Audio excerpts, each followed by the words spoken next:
사랑하는 모습으로 서기를 간절히 축원합니다.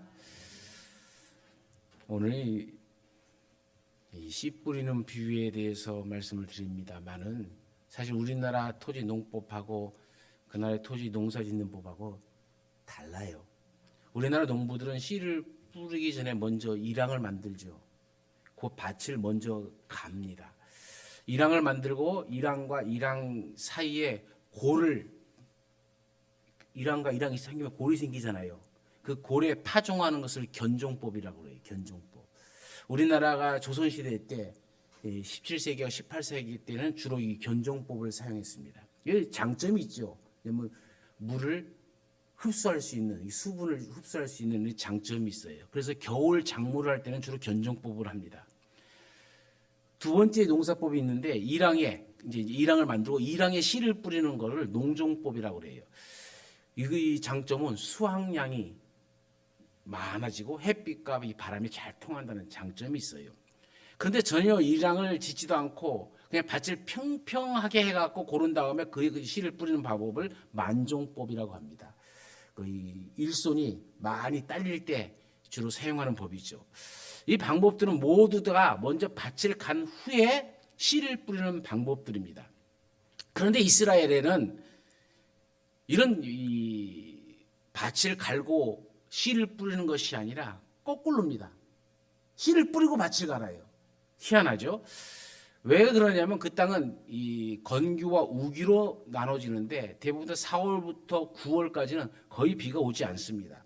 그리고 9월 말 지금 이제 이쯤 되면 9월 말부터 10월 초 사이에는 이제 우기가 시작돼요. 이때를 이른비라. 성경에 보면 이른비와 늦은비가 나오는데 이때가 이른비입니다. 이른비에 파종을 하기 시작하는 겁니다. 여름 내내 가물었다가 가을로 접어들면서 비가 내릴 때에 농부들이 밀과 보리씨앗을 가지고 뿌립니다. 그동안 이 비가 오지 않는 이 메마른 땅은 정 가운데로 사람이 열심히 왔다 갔다 하면서 길도 만들어지고 또 밭이 않을 경우가 많아지죠. 특히 이스라엘은 주로 석회석 투성이의 돌밭이라서 농토라고 해도 고운 흙만 있는 것이 아닙니다. 농토 주변에는 또 이렇게 작은 키와 같은 작은 관목들이 자라나요. 그러니까 오늘 비유에 나오는 길가, 돌밭, 가시덤불, 좋은 땅은 이스라엘 일반적인 농사법이고 주님이 이 이야기를 했을 때도 많은 사람들은 그냥 그대로 이해를 해버리는 거예요. 왜냐하면 자기들이 사용하는 법이니까.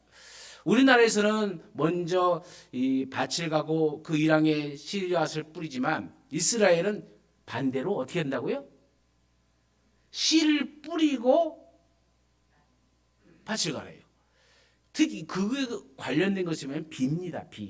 비가 언제 오느냐 중요한 거죠. 그래서 이스라엘은 비가 우겨대가 비가 오고 푹 오면은 때로는 요단강이 범람하고 산에서 물이 이렇게 내려오면서 고운 모래들이 막 섞이기 시작해요. 그러면 밭인지 땅인지 구별이 안 되는 거예요. 거기다가 물이 차박차박 찰 때에 씨를 뿌리기 시작하는 거예요. 그러면 이 씨가 물에 빠지면서 이 고운 모래 사이로 쑥 스며들게 되어지는 것이죠. 이게 바로 이스라엘의 농사 풍경입니다. 오늘 우리 씨 뿌리는 이 비유를 통해서 우리가 깨달아야 될 몇 가지 이 하나님의 말씀이 있습니다. 그 첫 번째는 뿌리는 자에 대해서 생각해 봐야 되죠. 씨를 뿌리는 사람이 밭에 나가서 씨를 뿌렸습니다. 그런데 길가에 떨어지고 돌밭에 떨어지고 가시떨기에 떨어지고 좋은 땅에 떨어졌어요. 이 비유를 통해서 말씀하시는 바가 무엇이겠습니까? 우리가 예수님의 뒤를 따라 복음의 씨앗을 뿌릴 때에 우리들 주변에 이런 사람들이 많이 있어요. 길가처럼 마음의 문을 닫고서 아예 복음을 받지 않으려고 하는 사람들이 있고요. 또 돌밭처럼 흙이 얕아서 그저 말씀을 듣는 척만 하고 예 하기만 했고 그냥 말아보는 사람도 있고요. 또 경우에 따라서는 하나님의 나라에 대한 일보다도 세상에 더 관심이 많고 하나님을 사랑하기보다도 세상을 사랑하는 마음이 더 커서 믿음이 깊이 박히지 못하는 이 가시떨기에 떨어진 씨앗과 같은 사람들도 있는 것이죠. 그런데 의외로 우리 주변에는 옥토가 많이 있다는 거예요. 여러분, 씨 뿌리는 사람에게 있어서 가장 중요한 것이 무엇일까요? 그 사람의 능력이겠습니까? 재능이겠습니까? 말 잘하는 것이겠습니까? 웅변을 잘하는 것이겠습니까? 아닙니다. 씨 뿌리는 사람은 그저 뿌리기만 하면 되는 거예요. 이런 사람 저런 사람 때문에 낙심하지 말고 부지런히 나아가서 씨 뿌리기만 하면 되어지는 겁니다. 이것이 바로 우리의 책임이다 그 말입니다.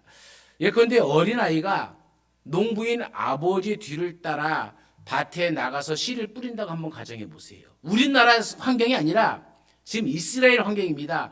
물이 차고 어느 정도 차고 길인지 밭인지 몰라요.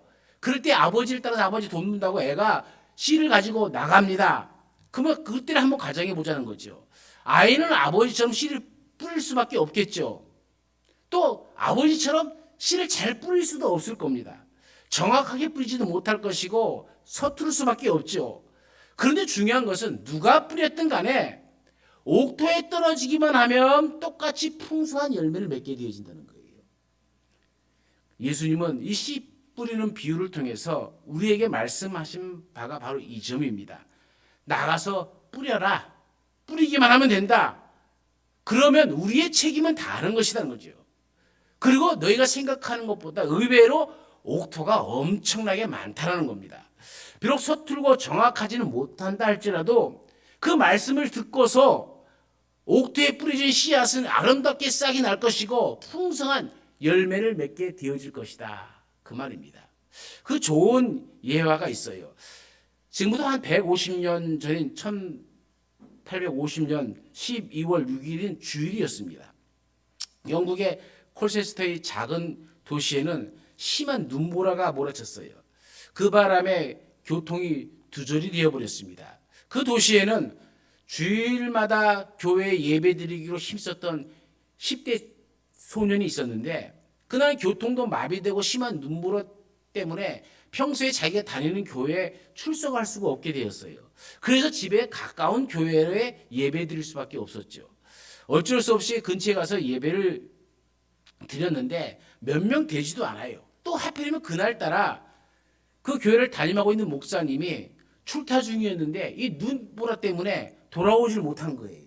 그러니까는 그곳에 무명의 한 평신도가 대신 강단에서 설교를 하는 겁니다. 몇 명 안 되는 성도를 모아놓고서 평신도 설교자가 떨리는 목소리로 구약성경 이사야 45장 22절의 말씀을 봉독합니다. 땅 끝에 모든 백성아 나를 앙망하라. 그리하면 구원을 얻으리라. 나는 하나님이라 다른 이가 없음이라. 그러니 이 말씀을 기초로 해서 더듬거리는 목소리로 설교를 했습니다. 아주 서투른 설교였죠. 깊이가 있는 설교가 아니었습니다. 말 중간중간마다 계속해서 더듬거리는 목소리는 가만히 듣고 있으면 같은 말을 계속 반복하는 거예요. 그런데 이 소녀는 그 설교를 들으면서 자기 스스로를 자문해 보기 시작합니다. 하나님을 앙망하라고 말씀하셨는데 내 아버지가 목사이고 내 할아버지도 목사이건만 나는 지금 하나님을 바라보고 있는가? 하나님을 앙망하는 자는 구원을 얻으리라고 말씀하셨는데 내 마음속에는 과연 구원의 확신과 감격이 있는가? 아무리 생각해도 자신이 서질 않습니다. 괴로운 생각이 마음이 싹트기 시작합니다. 그때였어요. 이 평신도 설교자가 소년을 보고서 한마디 외칩니다. 젊은이, 내가 보건대 당신은 매우 곤고해 보입니다. 그럴수록 예수 그리스도를 바라보세요. 예수 그리스도만 바라보시길 바랍니다. 라고 자기한테 얘기하는 거예요. 지극히 평범한 말 한마디였죠. 그런데 그 말이 이 소년의 마음속에 깊이 박힌 겁니다. 그는 그 잠자는 심령이 이 한마디의 말 때문에 깨어지기 시작합니다. 그리고 그 말씀을 붙들고 일평생 예수님만 바라보며 사는 인생이 되었습니다. 여러분 이 소년이 누군 줄 아십니까? 우리가 한국 사람은 잘 모르는데 전 세계적으로 대표적인 설교가가 있어요. 그 설교자가 스펄전 목사님입니다. 바로 이 소년이 스펄전 목사님이에요. 한마디의 평신도 설교자의 그 말을 가슴에 담고 평생을 하나님만을 바라보며 살아갈 때 그는 세계적으로 위대한 설교자가 된 것이죠. 그 말씀이 그를 변화시켰고 그의 일생의 좌우명이 될 수 있도록 붙들어 주었다는 겁니다. 사랑하는 여러분, 우리도 마찬가지 아닙니까? 우리는 말주변이 없을 수 있습니다. 남 앞에서 말을 하려면 부끄러움을 탈 수도 있습니다. 그러나 그것 때문에 두려워하거나 낙심해서는 안 됩니다. 그저 우리의 할 일은 나아가서 부지런히 뿌리기만 하면 되는 거예요. 이것이 우리의 사명입니다. 그러면 주변에는 의외로 옥토가 많이 있습니다. 우리가 뿌려진 씨앗이 옥토에 떨어지게 되어지면 오늘 말씀처럼 100배, 60배, 30배의 결실을 맺게 될 줄로 믿습니다. 두려워하지 마시고 나아가서 뿌리십시오. 하나님이 책임져 주실 것입니다. 두 번째로는 밭에 대해서 생각해 봐야 됩니다. 오늘 본문에 네 종류의 밭이 나오죠. 첫 번째는 길가입니다. 흙은 단단해 굳은 땅을 말하는 것이죠. 두 번째는 돌밭입니다. 흙이 얇게 깔리고 밑에는 자갈인 땅이죠. 세 번째는 가시떨기가 나 있는 땅이죠. 요즘 말로 하면 잡초가 무성한 땅입니다. 네 번째는 좋은 땅입니다. 말 그대로 싹이 트고 줄기가 자라고 꽃이 피고 풍성한 열매를 맺게 하는 땅이 바로 좋은 땅이죠. 사람의 마음이 굳어져서 길가, 돌밭, 가시떨기가 되는 이유는 구체적으로 세 가지입니다. 왜 우리의 마음의 밭이 길가의 밭처럼 단단한지, 왜 돌밭인지, 왜 가시떨기 밭인지 그 이유는 세 가지라는 것이죠. 그 첫 번째가 사람이 자기 경험 때문에 그래요. 많은 경험이 내 삶 속에 반복되면서 그 경험이 자기 나름대로의 주관을 형성하게 만들어버립니다. 사람이 경험을 한다는 것은 좋은 것인데 그 경험이 주관화되어 버리면 그 다음부터는 진리에서 멀어질 수밖에 없죠. 그 경험이 주관화되어 버리면 객관성을 잃어버리게 되어집니다. 내가 다 경험해 봤는데 하면서 객관적이지 않는 자기 경험을 절대시하게 되어지는 겁니다. 고집을 부리게 되죠. 그래서 하는 말이 뭡니까? 요즘 흔하게 쓰는 라떼죠. 라떼는 말이야. 이러면서 자기 고집에 빠지고 자기 고집대로 사람들을 이끌어 가려고 합니다. 남의 말에 귀를 기울이지도 않는 것이죠. 두 번째는 자기 편견 때문에 그렇습니다. 우리는 선입견이라고 얘기하죠. 이 선입견으로 가득 차 있는 이런 사람들, 자기 것만을 고집하며 자기만이 옳다고 주장하는 사람들, 다른 사람의 의견이나 새로운 지식을 받거나 믿지 않겠다는 겁니다. 예수님 당시에 바리새인과 서기관들이 결정적인 실수가 무엇이겠습니까? 바로 이것이죠. 나사렛에서 선한 것이 날 수 있겠느냐. 이 선입견입니다. 자기 주관입니다. 그들은 자신들이 가진 율법적인 지식과 인간의 유전을 절대시하는 겁니다. 그 편견의 시각으로 예수를 바라보니까는 그들의 왕은 왕궁에서 태어나야 되는데 마구간에서 태어났고요. 그의 직업은 왕이 직업이어야 되는데 예수님은 목수의 직업이었어요. 그러니까 예수님을 메시아로 받아들이지 못하는 겁니다. 편견이기 때문에 그래요. 자기 편견이 탁 빠져 있습니다. 그 선입견에서 헤어나오지를 못하는 것이죠. 한마디로 말하면 강팍함의 극치가 바로 여기에서 나오는 겁니다. 세 번째로는 습관화 때문에 그래요. 신앙의 형식화와 습관화된 모습을 여러분 보세요. 신앙생활이 하나의 습관처럼 되어서 아무런 느낌도 없고 어떤 감사와 감격이 없이 예배도 드리고 찬송도 부릅니다. 오늘 우리가 찬송 부르고 아까 성가 찬양도 부르는데 주님 나를 부르셨으니 찬양을 했잖아요. 어떤 마음으로 찬송 부르셨습니까? 그냥 교회 왔으니까 예배니까 일어날 때 그냥 일어나고 앉을 때 앉고 설교 들을 때 졸면 되니까. 그죠? 그러니까 별 생각 없이 그냥 안 나오면 귀찮고 안 나오면 전화 오고 안 나오면 피곤하니까 그냥 1시간 나가서 앉아있지. 별 생각 없이 찬양을 해도 그 의미를 깨닫지 못하고 말씀을 들어도 그 말씀에 깊이 생각지도 않고 그저 그렇게 나와서 예배당의 의자만 따뜻하게 대펴놓고 돌아가는 그런 모습이 습관화라는 겁니다. 이런 습관에 대한 우리의 모습은 심각합니다. 그저 왔다 갔다 하면서 길가와 같이 반질반질하게 달아서 형식과 습관만 남은 그 모습이죠. 그것이 바로 길가와 같은 마음이죠. 어쩌면 신앙생활을 오래 하신 분들은 40년, 50년, 60년 신앙생활 하신 분들은 나도 모르는 사이에 이런 길가와 같은 마음을 갖고 신앙생활 하는지도 모르겠습니다. 예수님이 이 말씀을 통해서 우리에게 일깨워주는 바가 무엇이겠습니까? 우리의 마음은 어떤 종류의 마음인지, 어떤 종류의 밭인지 한번 깊이 생각해 보라는 거예요. 우선 한 가지 다행스러운 것은 이 네 종류의 땅이 모두가 밭이라는 사실이에요. 모든 밭은 씨앗을 받아들일 수가 있습니다. 지금 농부가 바닷가에 나가서 물 위에 씨를 뿌리는 것이 아니잖아요. 길가나 혹 흙이 얕은 돌밭이나 가시떨기가 나 있는 땅이나 모두 밭이라는 이름을 사용하고 있어요. 여러분, 씨앗을 다 받을 수 있다는 말이 되어집니다. 문제는 그 땅의 상태이죠. 상태를 조금만 바꾸면 얼마든지 적합하게 열매를 맺을 수 있는 땅이 되어지는 것이죠. 우리의 마음을 이 시간 스스로 점검해 보시기 바랍니다. 우리의 마음이 길가와 같이 단단하다고 생각되시는 분은 이렇게 기도하십시다. 오 주님, 내 마음을 갈아서 기경해서 부드럽게 해 주옵소서. 혹시 우리의 마음이 흙이 얕은 돌밭과 같다고 생각되십니까? 그렇다면 이렇게 기도하십시다. 오 주님, 성령의 보살핌으로 내 마음을 깊이 갈아 주옵소서.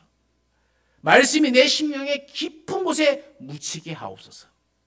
우리의 마음이 세상적인 것들로 가득 차 있은 가시덤불과 같은 밭이라면 하나님이 이 시간 성령에 불러서 내 마음속에 있는 세상적인 생각들을 다 태워 주옵소서.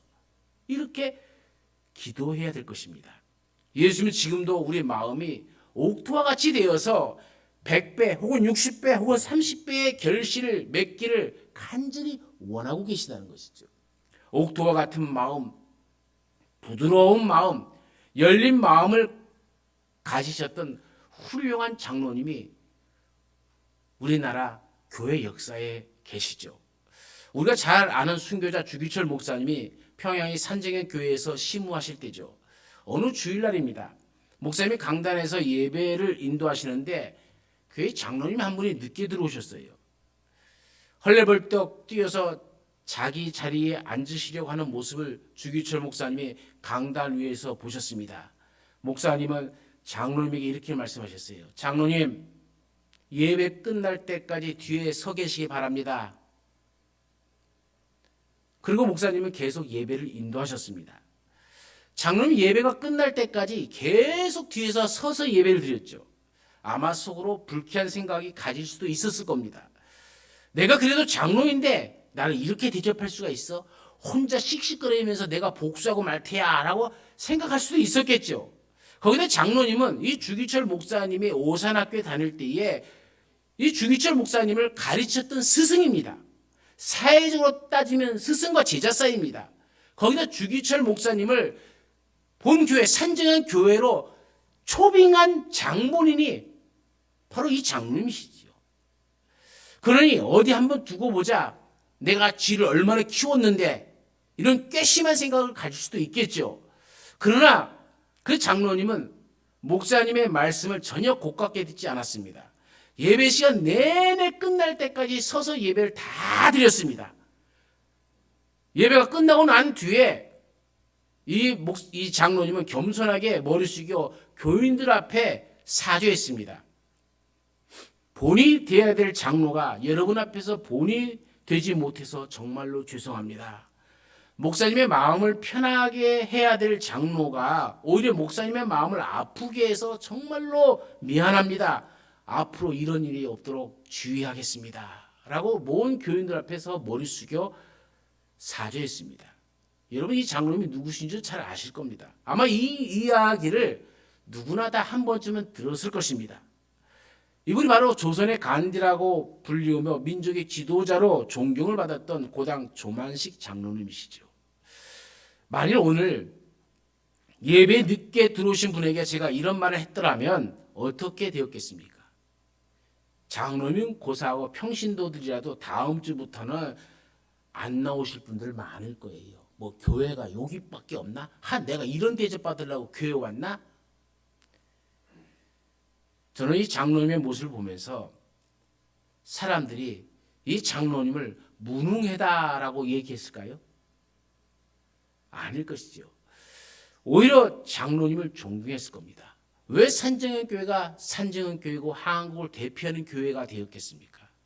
이런 장로님들이 교회를 떠받치고 있으니까 교회가 든든히 서가는 거예요.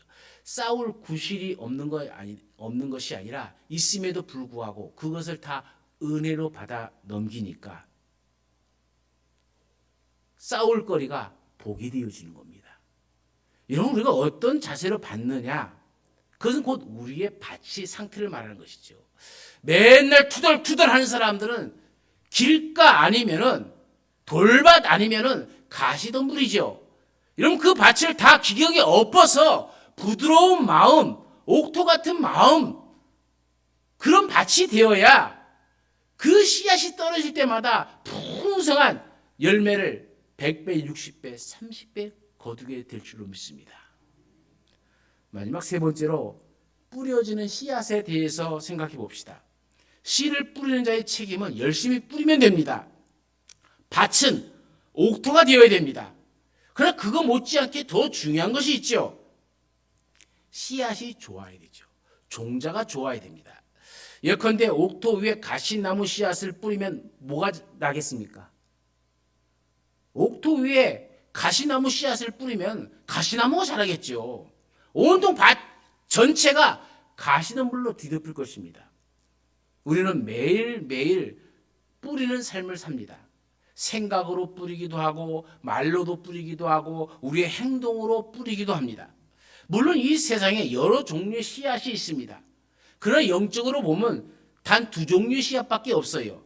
갈라디아서 6장 8절 말씀에는 자기의 육체를 위하여 심는 자는 육체로부터 썩어진 것을 거두고 성령을 위하여 심는 자는 성령으로부터 영생을 거두리라 이렇게 얘기합니다.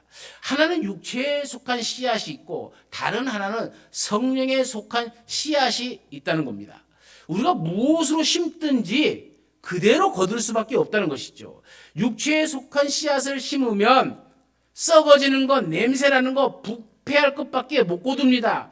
성령에 속한 씨앗을 심어야 우리가 영적인 것, 축복적인 것, 또 영생을 거둘 수가 있게 되어지는 겁니다. 물론 우리가 성령에 속한 씨앗을 심는 것, 즉 육체의 씨앗을 죽이고 성령에 속한 씨앗을 심는다는 것은 결코 쉬운 일이 아닙니다. 그러나 우리가 잘 아는 대로 눈물을 흘리며 씨를 뿌리는 자는 기쁨으로 거두리로다. 울며 씨를 뿌리러 나가는 자는 정녕 기쁨으로 그 단을 가지고 돌아오리로다. 이 말씀을 믿습니까? 그렇다면 눈물이 나도 힘들어도 내 잘못된 밭을 뒤엎는 기경해야 됩니다. 다 엎어서 좋은 밭을 만들어야 됩니다. 좋은 밭 위에 좋은 씨앗을, 하나님의 씨앗을 심어 놓기만 하면은 그 다음부터는 하나님께서 그 풍성함을 거두게 해주십니다. 성령에 속한 씨앗을 심읍시다. 때가 이르면 기쁨으로 단을 거둔다. 성경은 약속하고 있지 않습니까?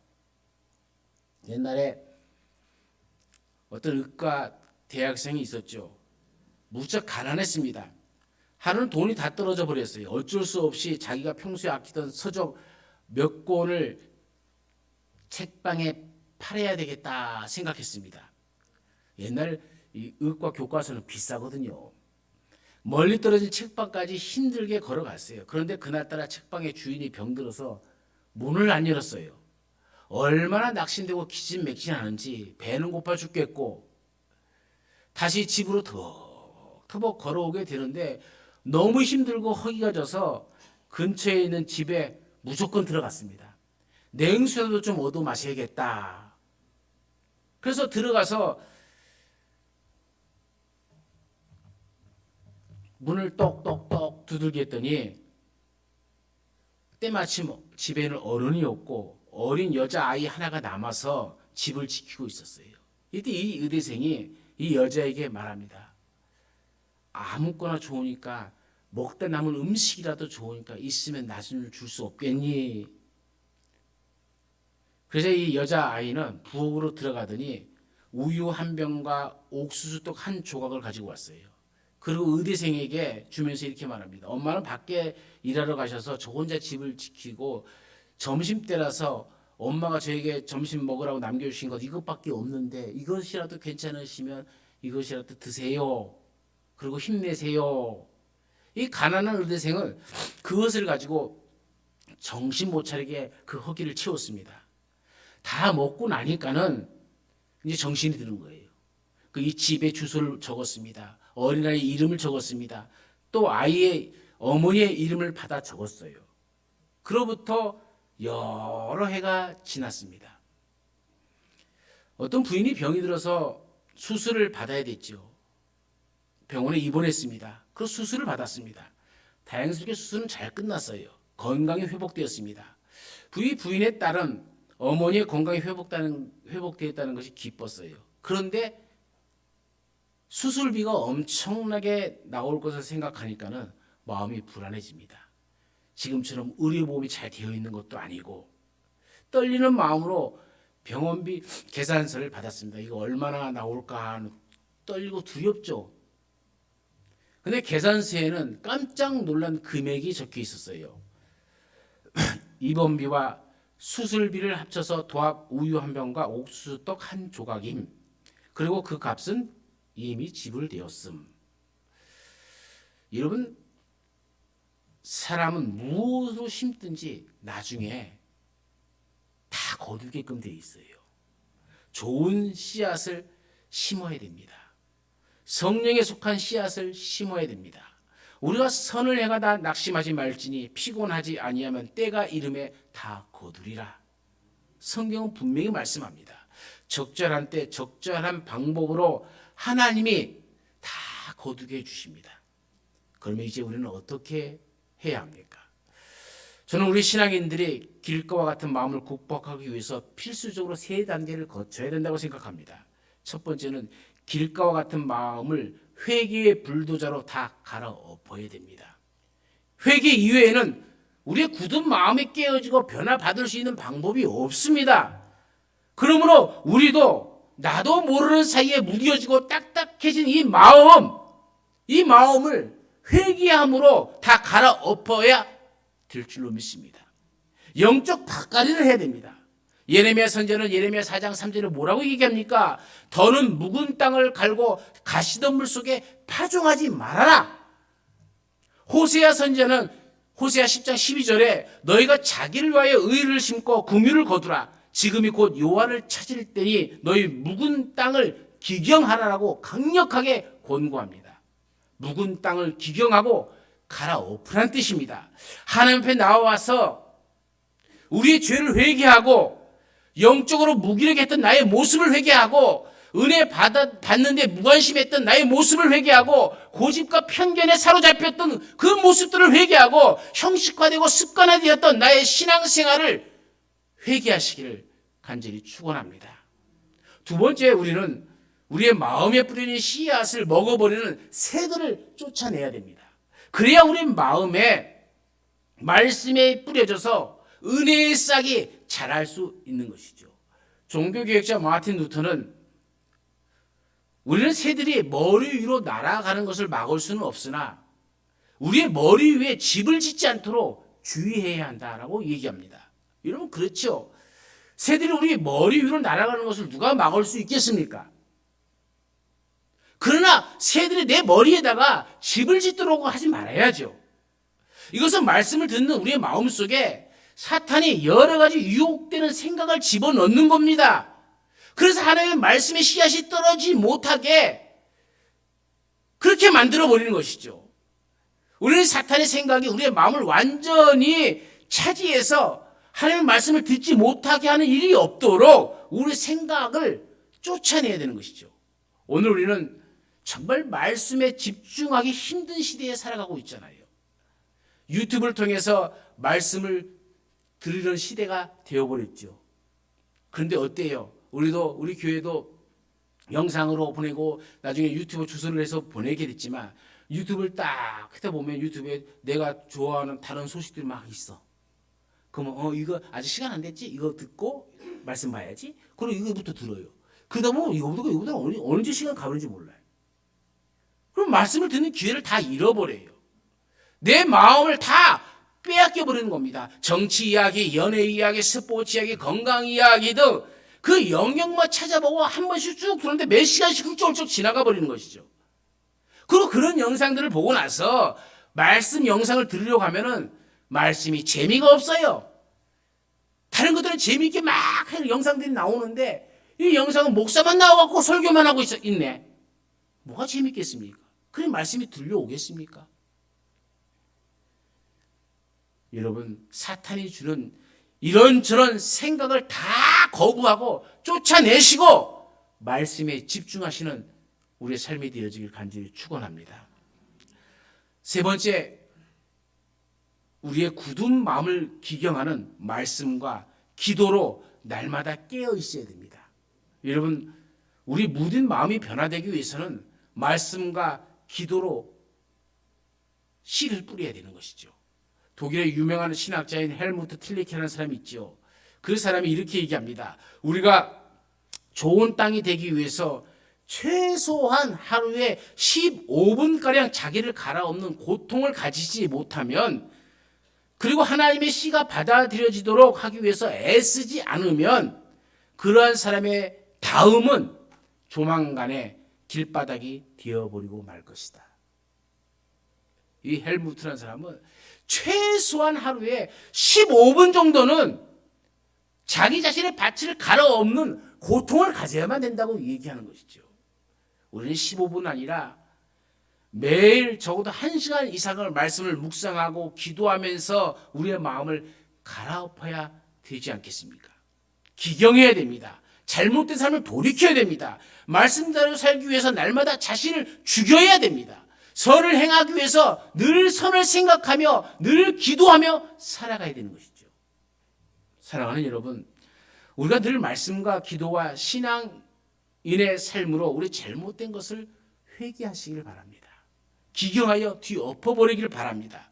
그리고 새들을 쫓아내고 말씀과 기도로 좋은 밭에 떨어지는 씨앗을 심어서 하나님 아버지께서 베푸시는 그 은혜와 복으로 우리의 삶이 풍성한 삶이 되어지기를 간절히 축원합니다.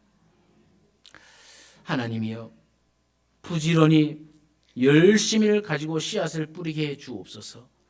이 시간 성령께서 우리의 마음을 갈아엎어 주시기를 간절히 원합니다. 내 마음의 옥토가 되게 하여 주옵소서. 좋은 씨앗, 성령에 속한 씨앗을 심게 하여 주옵소서. 그리하여 내 삶 속에서 매 순간 100배의 풍성하고 아름다운 열매가 쏟아지는 인생이 되게 하옵소서. 언제나 함께 하시는 예수님의 이름으로 기도드리옵나이다. 아멘.